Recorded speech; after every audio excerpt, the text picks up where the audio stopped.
All right, so after 4 days of driving, we have finally made it, and it is a disaster in here.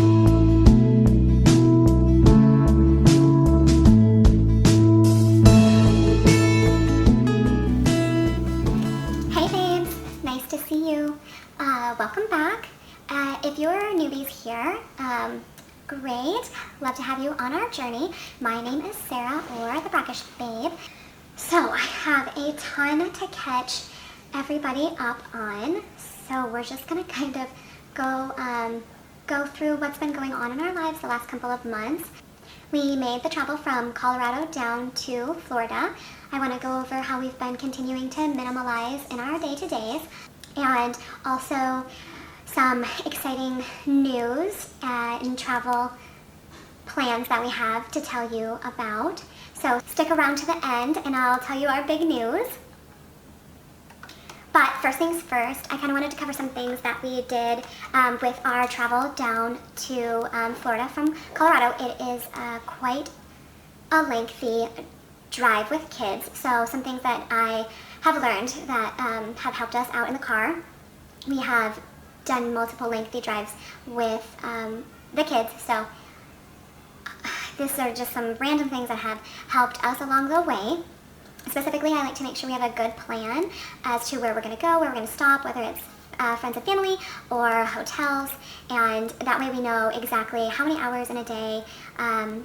Keep it short if you have kids. A 10-hour day alone is a 10-hour day, but a 10-hour day with kids is like a 14-hour day, so continue to keep that in mind. But just having that plan ready, that way you know exactly where you're going to be stopping. Obviously, food and restrooms and stuff like that, breaks, we just play that by ear completely. But as for the hotels, we get those as we're going. We may not get like exactly which town we're going to stop in, but we'll have which hotel specifically we're going to stop in, but we'll definitely have a generalized idea of what town.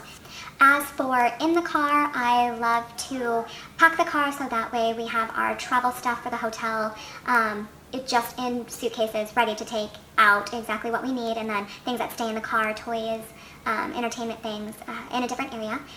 I also think it's helpful with kids if you take some food with you.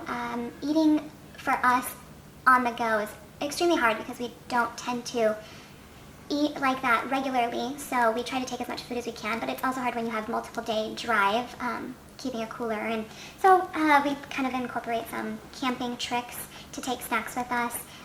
Also, sandwiches get old after a couple of days too, with the kids also, and those are the easiest things to pack. So we'll have sandwiches and snacks the first days and try not to stop as much, and by the last days of your trips you're down to the minimums, but you get the idea. So just a couple of those things have really helped along the way, especially traveling with the children. Also, as I mentioned, sometimes we will stop and see friends or family. So keeping the trip fun and including things like that also makes it a lot easier to hop back in the car on that fourth day if you have taken the time to maybe sightsee, stop, swim, get to the hotel early, enjoy. Little things like that also really help with kids. That's a huge part of why we take the time to figure out how many hours we'll do in a day. That way we can get to the hotel early or get to wherever we're staying early, and the kids can really just run around and go bonkers and get all the energy out that they need. I think that's more for our sanity, but it definitely helps just keep the whole traveling positive and happy and flowing smoothly. And of course, by the last day of traveling, everybody's ready to get out of the car. So once we got down to Florida, we were all so happy to be back home and kind of just jumped right back into minimizing as much as we can. We got all of our stuff from Colorado anything that we didn't get rid of that we needed down here, and then we were able to see and compare what we already had down here and just really consolidate everything. Has been a huge help in minimizing our belongings. All right, so after 4 days of driving, we have finally made it, and it is a disaster in here. As you saw, clearly what we thought we had gotten rid of a lot, we did not. So continuing to go through everything and really determine what is necessary down here. We'll kind of continue on, and I look forward to showing you guys how that all pans out down here. So with that being said, I have learned a lot about the ways in which we have gone about getting rid of our stuff. Between in the previous videos, when I talked about how we were using 3 sets of ideas, donating things that we would keep and then things that we would sell, all of that has definitely stayed, but the ways in which I'm doing that have changed quite a bit, starting with different social medias that you sell through can tend to be a little bit trickier and time consuming. So we did do a huge garage sale here. That was definitely a lot better. One thing that I heard from somebody is that there are 2 types of garage salers. You have people who have things that they want something for, and then there are people who have things that they just clearly no longer want. So that is really helpful to think about when you're going into a garage sale. Who are you and what are you trying to accomplish? So garage sale was really nice because we were able to get rid of a lot of things at once in that amount of time. But you do have to dedicate the couple of days to do that. Specifically where we are, I've learned that you need to check your area and see if you need permits or anything like that for the garage sale. Make sure you're doing it the right way. And then also, every area might have a little bit different on what day is really a good day to have the garage sales.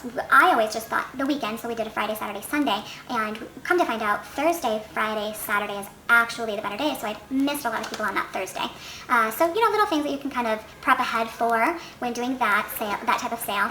And then with, giving things, family and friends, it's just personal taste, and I'm not trying to just declutter and get rid of my stuff by bombarding it onto somebody else. So it's definitely a find a need, fill a need, or see a need, fill a need that I have adapted in this process. That being said, that's what has led me to using different online selling sources, whether you want to call it upcycling. I've specifically been using Poshmark. I'll leave all my information about that below. That's just been the easiest thing for me with kids. It's just finding your niche, like what's easiest for you. And so far, that's just been my findings. Garage sales are great. You can just kind of pump those out depending on the type of seller you want to be, and then just finding the little niches that work for you. And we have still been, going through things, donating things as we can, and yeah, that's been a really great continuation in our lives to minimize all of our belongings. And so that leads us to traveling, the reason we're doing all of this in the first place. So don't forget, stick around to the end. I'll tell you guys our exciting news about traveling. But before we get there, I want to cover just a couple of things that we have started to do in preparation for our travel. Specifically, going to Puerto Rico, we do not need passports because it's a U.S. territory, but we always knew that we wanted to be able to go other places and just get the kids prepped for that. So that being said, passports, if you have any travel plans, or if you, like I said, if you're coming along this journey with us and you're minimizing and you're ready to, make some big move changes, maybe it's out of country, or just traveling, whatever. Passports is a huge thing right now, because you need to make sure you are leaving yourself plenty of time. Passports used to take a little bit less time to get, but now it's multiple months. I think we're at like 18 weeks, give or take, on when we might see them. So no biggies, just definitely one thing you want to keep in mind. Also with passports and how you're obtaining them, whether it be printing off the application and mailing it in or taking it in personally, we came across that an appointment was needed to do our application in person, which was also not any trouble, but one office had a month-and-a-half out appointment booking, and fortunately we were able to find a different office that was able to get us in within a couple of days. So just some things to keep in mind, time frames with all of that. So now that we kind of have that working on its own, we just have to wait until we receive those. We have been kind of thinking about mapping out how we'll be traveling, where we'll be traveling, and which areas and how we want to make all of that happen. So specifically, I would love everybody's ideas or their ways on how maybe they organize their travel / big move plans. I'm kind of approaching it like I would, I guess, a long road trip, but just, I guess, to a totally different area that includes a plane and not a car. So, like I said, any help, please comment below. I would love to hear some feedback on anybody's experience. So, as we continue to further on our journey, step 1 being to get down to Florida, step 2 being to continue to minimize everything in our lives and our belongings, and our step 3 is to sell everything. So the house is officially on the market, and we are continuing to just keep moving forward. And on top of that, we have decided not to just move to Puerto Rico directly, but to travel a little bit first before we do the permanent switch to Puerto Rico, just because we started thinking about all of the places that we would like to see, and being able to do that without having to maintain a home right away is definitely going to be a lot easier. And so we're so excited. We have taken an approach that we're going to try to include the kids as much as we can with where we're going and what they want to do, what they want to see, create like a list of random things. Liam says he wants to see a giraffe, or he wants to see a rhino, and so we are going to take an educational approach to including the kids, so wherever they want to go or whatever they would like to see, as long as it, is going to benefit them in an educational way, we will try to do that and continue to take you guys along with us. And then a couple years down the road, we might be filming on how to build a house. I don't know. But plans are still exactly as they were, and we're just taking the time to really spend our lives with ourselves, our family, what matters most. So as you guys continue to follow our journey, let's remember to continue living our lives.